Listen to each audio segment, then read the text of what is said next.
Fala, canal da Hulk Captain, tudo bem com vocês? Meu nome é Taina Fidelis e no podcast de hoje a gente vai falar sobre a UML executável. A UML vocês já sabem o que é. Caso não saibam, trata-se da Unified Modeling Language, linguagem de modelagem unificada, mas é uma linguagem, como o nome diz, que permite que a gente modele software. Então, na faculdade a gente aprende essa linguagem lá do alto nível, né? Então, a gente modela classes. Então, classes, pessoa, gato, carro. Isso são classes de objetos do mundo real, como pessoas, carros e gatos, por exemplo. Essas classes têm atributos. Por exemplo, um carro pode ter cor, tamanho, número de rodas.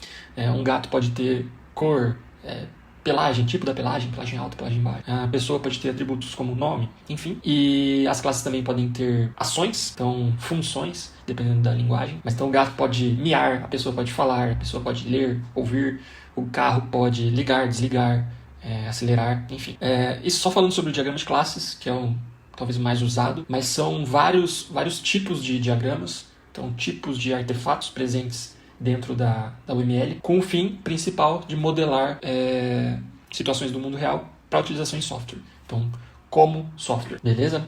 E a UML executável, que é o tema do podcast de hoje, trata-se de um esforço um pouco mais recente.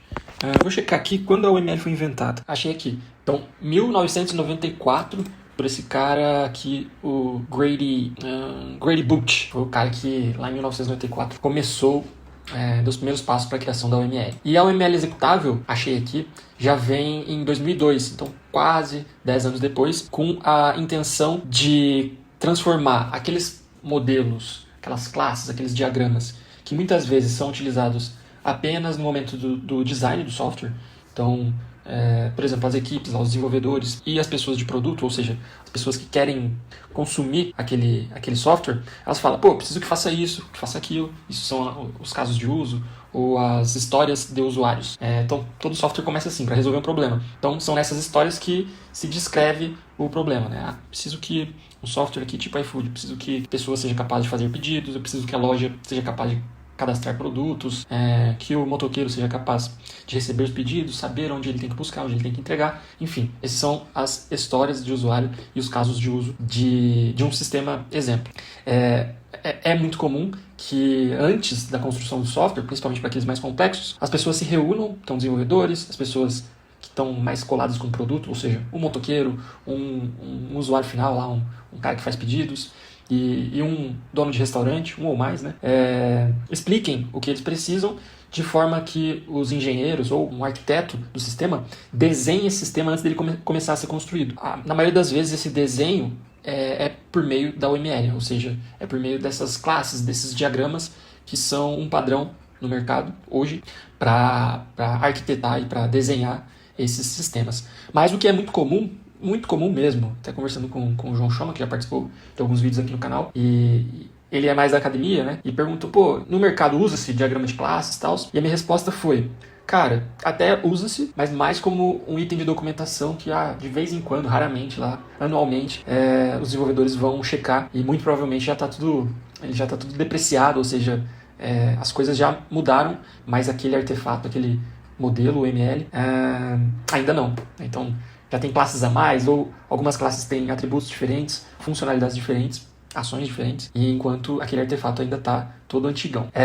Então, dessa forma, antigamente e hoje, os artefatos da UML são utilizados sim, principalmente para o desenho desse projeto, né? Mas conforme o projeto começa a ser desenvolvido, vai para a parte de implementação, geralmente eles são esquecidos porque eles não estão diretamente conectados com o processo de desenvolvimento de software. Eles são mais um artefato mesmo que é usado como suporte, principalmente para o início do processo de desenvolvimento, mas depois não é mais utilizado. E os esforços da UML executável, a partir de 2002, foram criar modelos UML executáveis que pudessem ser rodados, ou seja, você rodar mesmo o diagrama de alguma forma, testados, debugados, talvez a gente já tenha usado essa palavra aqui no canal, mas debugar é você passar por um software meio que com um pente fino, passo a passo, para você descobrir algum tipo de erro.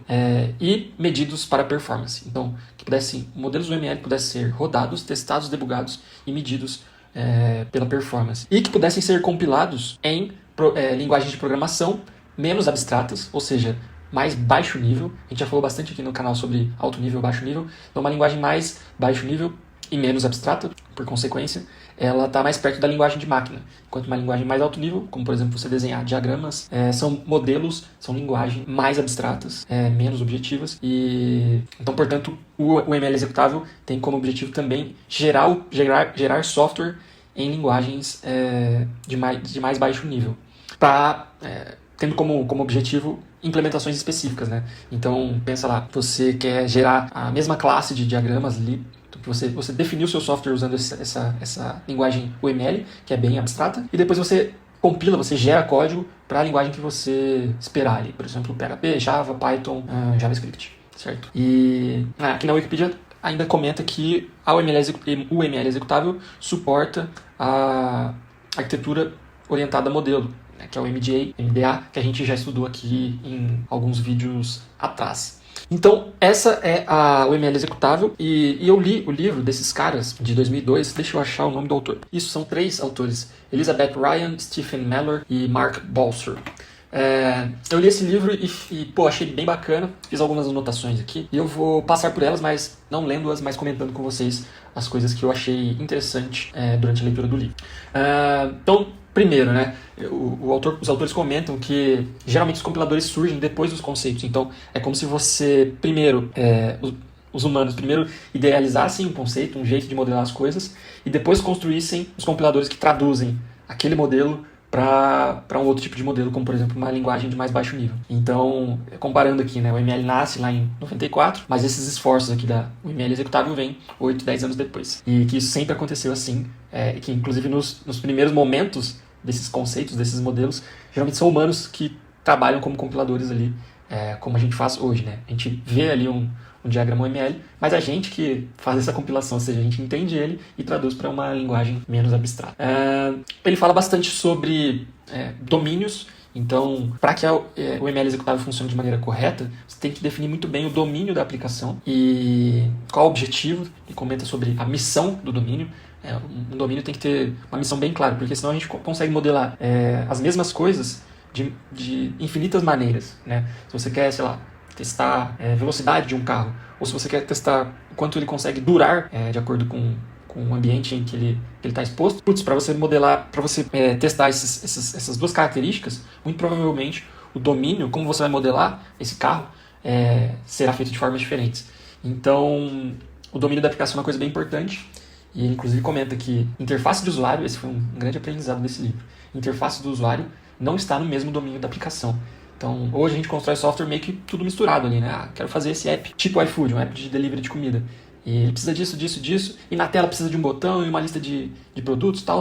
Mas isso tem mais a ver com como os usuários finais vão consumir o domínio da aplicação. Ou seja, o domínio da aplicação são pedidos, restaurantes, como a coisa acontece. Mas botões, listas, são mais o domínio da interface do usuário. Porque se o usuário fosse utilizar, por exemplo, uma Alexa e fazer consumindo o iFood via voz, botões, listas não fariam sentido, certo? Então não faz sentido botões e listas pertencerem ao domínio da aplicação, mas sim ao domínio da interface do usuário. E daí, muito provavelmente, um domínio lá para interface para computador, celular, e um outro domínio para uma interface de voz, por exemplo. Isso foi um grande aprendizado. Ele comenta sobre verificação de modelo. Então, hoje a gente pensa em teste mais na parte de software, verificação e validação, né, do software. Mas ele comenta que é possível você verificar um modelo. Então, lá no alto nível, você já começar a fazer alguns tipos de testes.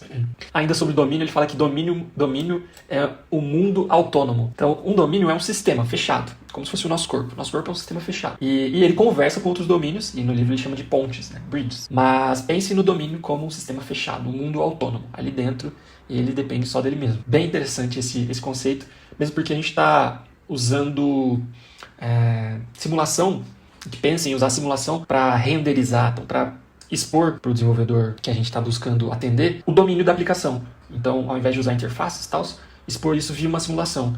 E uma simulação é um mundo autônomo. Então, achei bem interessante esse conceito aqui. Ele fala sobre as histórias do usuário. Lembra que eu comentei sobre as histórias do usuário?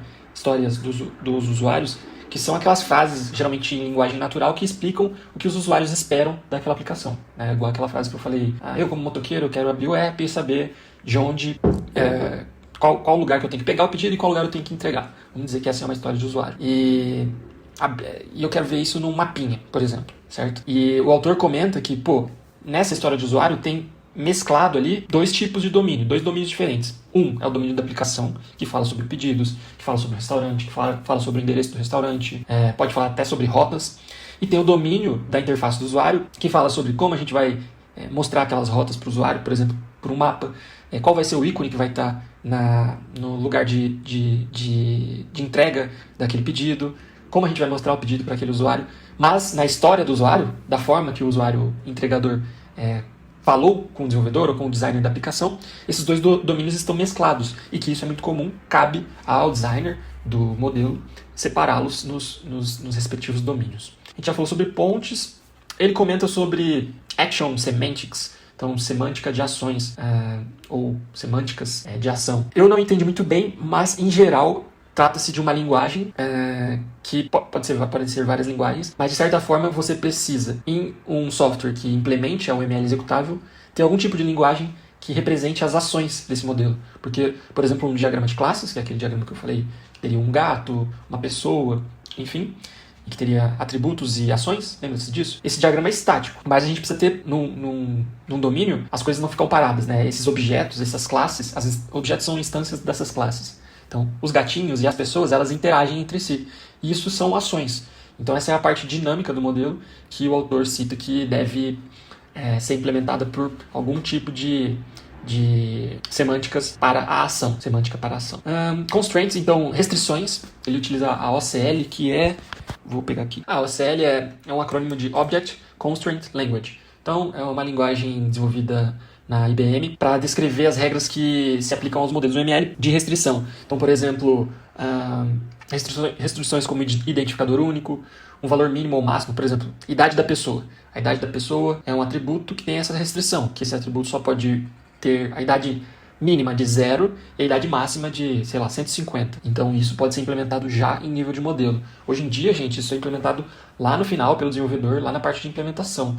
Muitas vezes. Outro tipo de restrição poderia ser uma restrição de relacionamento ou associação. Por exemplo, no nosso modelo, uma pessoa só pode ter no máximo 30 filhos. Essa é uma restrição, uma regra do nosso modelo. E pessoas e filhos seria uma subclasse de pessoas, mas enfim, vamos falar que ela só poderia ter 50 gatinhos. A relação entre pessoa e gatinho é uma relação, então uma associação, e na UML a gente pode colocar lá que uma pessoa pode ter no máximo de 0 a 30 gatinhos, certo? Mas utilizando a OCL, a gente faz com que essa anotação, geralmente nos diagramas UML, a gente anota isso e depois o desenvolvedor tem que implementar lá na ponta. Que essa anotação se transforme em uma restrição que já vai ser implementada conforme essa UML executável for compilada para uma linguagem de programação de mais baixo nível. Então, restrições achei legal. Não é algo novo, mas é legal que algo descrito em alto nível já vá diretamente para a implementação do software. Life cycles, então, ciclos de vida dos objetos. Aqui também tem a ver bastante com a parte dinâmica do modelo. É um capítulo bem importante assim, do livro, porque toca numa parte que eu tenho muito interesse em saber como funciona. Eu entendi bastante, a gente vai ter que ir mais a fundo ainda nessa parte.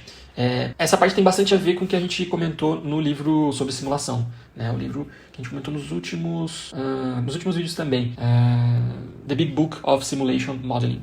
Aqui as ideias são bem parecidas. Então, o ciclo de vida é um ciclo de vida de um objeto. O objeto é a instância de uma classe. Então, a gente já conecta bastante no agente lá do vídeo, do livro sobre simulação. Pensando na simulação, naquele método do Agent-Based Modeling. Então, modelagem baseada em agente, né?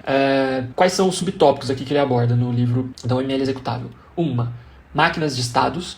Então, modela-se o comportamento dos objetos utilizando máquinas de estados, em que os estados são os estados que aquele objeto pode estar. Então, um gato, por exemplo, pode estar dormindo, acordado, ou sei lá, precisando de banho. Vamos dizer que são os 3 estados desse gatinho. E pensa lá numa máquina de estados, que é aquele diagrama que tem caixinhas, setinhas para outras caixinhas. Essas setinhas são os momentos em que aquele objeto troca de estado, certo? Essas setinhas são chamadas de transições da máquina de estados, e nelas que a UML executável define as funções. Então, funções, procedimentos que são executados antes ou depois que aquele objeto entra ou sai de determinado estado. Então, essas transições são onde acontece a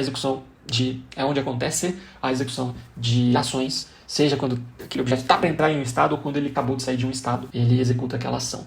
E como que ele entra ou sai daquele estado? São os eventos. Eventos, eles trigger, eles disparam. Essa é a palavra? Deixa eu pesquisar.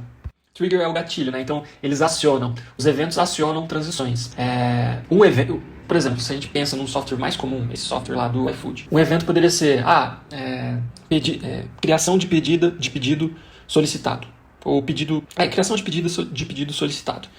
Esse evento é acionado quando o comprador ali da comidinha, ele aperta o botão fazer pedido no app dele, certo? E na estrutura de software hoje isso vai provavelmente para uma REST API, ou seja, um link que o sistema está ouvindo, e ao ouvir aquele link ele já sabe meio que quem é o usuário que pediu, o que ele pediu, e daí ele passa para dentro do sistema aquele pedido, certo? Então isso seria um evento na arquitetura que a gente mais está habituado a ver nas empresas hoje, né, em 2022. Aqui, em um ML executável, lembra que a gente não está falando de interface de usuário. Então, a gente não está falando de botões ou de cliques, certo? Mas a gente está falando sim de eventos. Então a gente modela todo o domínio da aplicação baseado nesses eventos. E depois pode ser que esse evento seja gerado a partir de um clique de um botão. Ou que ele seja gerado a partir de uma chamada de voz, uma mensagem de voz enviada para a Alexa, por exemplo. Alexa, vou falar baixinho que senão ela escuta. Faça um pedido de pizza no restaurante Pizza Saborosa. A Alexa já sabe os outros padrões lá, qual que é o sabor e tal, e vai chegar o evento, certo? Então o como, a interface por qual ele vai chegar, não é muito importante aqui no domínio da aplicação. O importante é que ela chegue. Então esses eventos são os responsáveis por acionar esses gatilhos das transições. Então, o nosso gatinho que tinha os estados lá, dormindo, acordado e tomar banho, um evento para ele sair do acordado para tomar banho podia ser dona do gatinho gritar, vai tomar banho. Então, o grito da dona do gatinho é esse evento que faz com que ele saia do estado acordado e vá para o estado precisando tomar banho, enfim, tomando banho. E essa transição seria o momento que no software a gente executa a função que muda ele de estado. Então, por exemplo, se a gente for pensar em um software mesmo, assim, no baixo nível, a gente mudaria, sei lá, a posição XY dele no mapinha e mudaria a sprite ali, o jeito que a gente está mostrando o gatinho na nossa simulação. Então ele vai lá do lugar que ele está para o lugar onde é o banheiro e a gente mostra agora, em vez de um gatinho normal, um gatinho todo molhadinho, mais acordado. Então, isso é como a gente mostraria na nossa simulação, certo? Em um sistema de software como a interface, por exemplo, web, a gente poderia mostrar gatinho está tomando banho, certo? Que representa o estado dele. Isso que é muito importante, que eu tenho aprendido cada vez mais. O formato como a gente vai renderizar os dados, ou renderizar o estado da nossa aplicação, cabe a nós. E não tem muito a ver com a aplicação de fato. Como a gente vai mostrar isso para o mundo? Pode ser um gráfico mostrando quantos gatinhos estão tomando banho no domínio da nossa aplicação, certo? Pode ser em texto, pode ser em imagem. A simulação são imagens. Uma simulação de software, né? De software... Enfim, algumas simulações podem ser renderizadas em imagens, outras em gráficos. E um software humano, provavelmente em algum tipo de aplicativo ou de interface web, que a gente rodaria no nosso Google Chrome, tá? Mas isso é independente do domínio da aplicação. Esse é talvez o meu principal aprendizado. Um outro ponto, comunicação between objects. Comunicação between objects. É duro, hein? É que as minhas anotações estão em inglês, mas a comunicação entre objetos. Da mesma forma que a gente comentou sobre eventos, aqui o autor usa a palavra sinais para falar sobre a comunicação entre objetos. Sinais, da forma que eu entendi, eles são muito semelhantes aos eventos. Não sei se são equivalentes, mas, enfim, como que um objeto se comunica com o outro. Essa parte eu achei muito semelhante ao que foi explicado no livro sobre simulação, The Big Book of Simulation Modeling, que é, dentro daquele environment, ou seja, dentro daquele domínio da aplicação, daquele ambiente, qualquer objeto pode falar com qualquer outro objeto. Como que ele faz isso? Ele lança sinais para o ambiente, e os outros objetos podem captar aqueles sinais, certo? Eu modelaria numa implementação esses sinais também como eventos. Talvez a gente precisasse modelar de uma forma um pouco diferente, mas para mim eles são eventos. Inclusive naquele exemplo que eu dei, da dona do gatinho, falando, vai tomar banho, e daí o gatinho vai tomar banho, esse falar, lembrando lá a nossa explicação sobre classes, falar é uma ação. Então, esse falar poderia ser um sinal que essa dona joga para o ambiente e todos os objetos estão escutando. Todos os gatinhos do mundo estão escutando. E o gatinho cuja dona é aquela dona que falou, vai tomar banho, vai receber aquele sinal, enquanto os outros gatinhos do mundo não vão receber aquele sinal, e a transição dele aí sim vai ser executada, certo? Então, caso você seja um cientista da computação aí mais estudado, você vai pensar, putz, e performance, né? Você está jogando um sinal para que todos os objetos vivos ali naquele ambiente ouçam. Sim, performance pode ser um problema, mas no nosso nível aqui de estudo, de implementação da ferramenta, é uma forma interessante de se fazer isso funcionar. Outra coisa legal, objetos podem criar e deletar outros objetos com o uso de sinais. No último vídeo, foi um vídeo que eu gravei em inglês, mas é um vídeo bem bacana sobre o NLogic e como funciona essa parte da simulação dentro do NLogic. E eu dei o exemplo de que a gente poderia modelar lá famílias que criassem bebês nessa simulação, falando sobre NLogic. E a gente também poderia modelar a morte de alguns objetos, né? Então, no nosso caso aqui do ML executável, objetos e não agentes, como lá na simulação. E isso pode ser feito, então, aqui o autor garante isso, pode ser feito por outros objetos. Então, por exemplo, um objeto mãe pode criar uma subclasse do objeto pessoa, ou a gente pode modelar como uma pessoa cujo atributo sexo feminino, beleza? Esse objeto pode dar à luz a uma nova pessoa, ou seja, ele pode criar um novo objeto, e pode também deletar um objeto, ou seja, essa mesma mãe pode matar, uma outra pessoa que estivesse tentando pegar o seu filhinho. Então, objetos podem criar e podem deletar outros objetos. É interessante pensar nisso. A partir de sinais, né? É importante lembrar disso. Então, comunicação entre objetos sempre feita via sinais. Aqui ele fala um pouco sobre tempo. Na simulação, no livro sobre simulação, falou bastante sobre tempo. Porque na simulação a gente tem que pensar que aquilo lá tem um tempo. Seja o tempo do nosso mundo aqui, real, em que os segundos estão passando, e daí a gente fala 30 minutos, seriam 30 minutos no nosso mundo, dentro da simulação. A gente pode simular o tempo do nosso mundo, então, 30 minutos aqui são 30 segundos na simulação. Ou a gente pode usar steps, né, passos, de forma que a cada passo uma execução ali do nosso modelo vai sendo executada, vai indo para frente, na verdade, né? Então pensa lá, que a gente tem uma máquina de estados e acabou de chegar um sinal, né, para aquela máquina de estados, a máquina de estados do gatinho. Mas chegou o mesmo sinal, ou um outro sinal, para uma outra máquina de estados de uma pessoa que está 100 km dali dentro do nosso mundo virtual. Caso as duas tenham chegado naquele mesmo momento, então é como se no tempo da simulação aquele passo fosse executado no mesmo momento. Então é como se a engine, né, o motor do nosso modelo, ele vai executar todas as operações necessárias naquele passo antes de ir para o próximo passo. Bom, acho que isso. Ele faz um comentário aqui sobre ser contra controles centralizados e muito a favor dessa ideia de objetos conversando com objetos, porque daí a gente descentraliza a dinâmica do domínio. É como se o domínio fosse vivo, né? Tem fluxo, os estados vão se alterando e tal. Quando a gente centraliza em um controlador, e a ideia do controlador é aquela ideia do MVC lá, do MVC, Model View Controller. Eu já entrei em contato com muito software nessa arquitetura, ou nesse framework de desenvolvimento, não sei como que a gente pode categorizar, e o controle fica muito sobrecarregado. Por quê? Ele é que define como que os modelos vão ser usados, quando as views vão ser renderizadas. Ele é o controlador de tudo. Isso é ruim, na opinião do autor, porque isso torna o software complexo. Então, enquanto se você descentraliza, se você faz com que os objetos conversem uns com os outros, ainda mais pensando nessa ideia de sinais e eventos, você tem que disparar sinais e eventos, você tem que receber sinais e eventos. E daí, a partir disso, as coisas vão acontecendo. Então, um objeto fica bem independente. Então, o autor se coloca contra a ideia de controladores centralizados. Ele também comenta que, com isso, pensa lá que a gente tem vários objetos diferentes, tipos de objetos diferentes, e cada um com a sua própria máquina de estados, né? Isso faz com que uma visão geral do domínio da aplicação fique um pouco mais complexa, porque para você entender como funciona o todo, você teria que entender como funciona a máquina de estados de cada objeto, de cada entidade ali do seu modelo. E isso torna o entendimento da aplicação, da intercomunicação entre os objetos de diferentes tipos mais complexa. Mas eu acho que é uma abordagem interessante de ser feita, assim. Bom, últimas considerações finais aqui. Sinais e eventos, restrições, a interface é outro domínio. No penúltimo capítulo ele tem uma parte muito boa sobre a relação entre modelo, casos de uso, cenários de testes e testes unitários. Então, ele cria uma relação que, mais ou menos assim, deixa eu achar aqui. Um caso de uso pode representar várias atividades. Então, um caso de uso seriam... As atividades seriam aqueles bloquinhos, né, que tem no caso de uso. É que na UML tem um diagrama específico para esse tipo. Então, quem manja de UML vai entender o que eu estou falando. Quem não manja, dá uma pesquisada que vai entender fácil também. E um caso de uso pode ter vários cenários.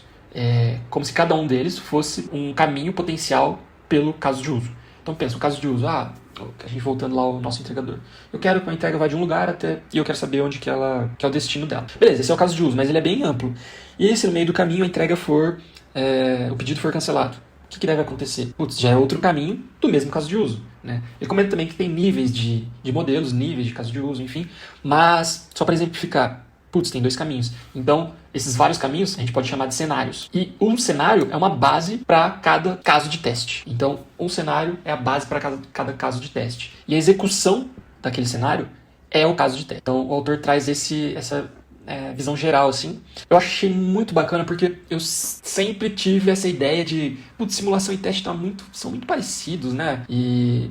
agora, olhando aqui a UML executável e o livro já concluindo, tá, pessoal? E o livro de simulação, principalmente Agent-Based, que é no modelo de orientação a objetos, são muito parecidos. Mas, assim, é quase a mesma coisa, né? E simulação e testes, então aqui é como se ele conectasse os casos de uso, chegando aqui nos casos de teste, e na simulação, em livros de testes, que são os livros que eu estou lendo agora também, acho que o caminho também é bem parecido. A simulação muitas vezes é utilizada como teste, principalmente para domínios mais complexos. Né? Então, pensa lá, você modela um software que é um carro de Fórmula 1, para você dirigir carros de Fórmula 1. Como que você faz uma lista de testes tabelados para ver se aquele carro de Fórmula 1 está funcionando?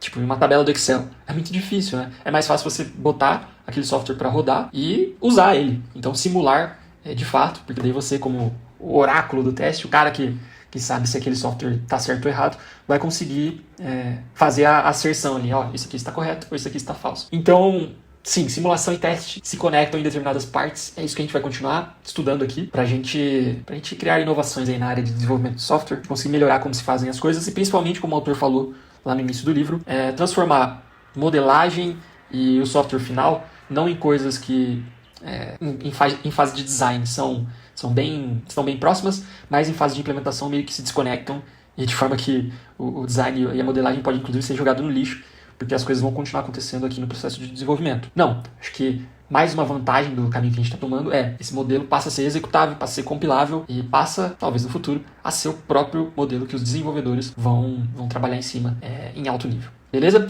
Espero que tenham gostado desse podcast sobre a UML executável. O livro é Executable UML, A Foundation for Model-Driven Architecture. Voltamos na próxima. Curta, deixa um like aqui no nosso canal, nesse vídeo, e se inscreva no nosso canal. Valeu!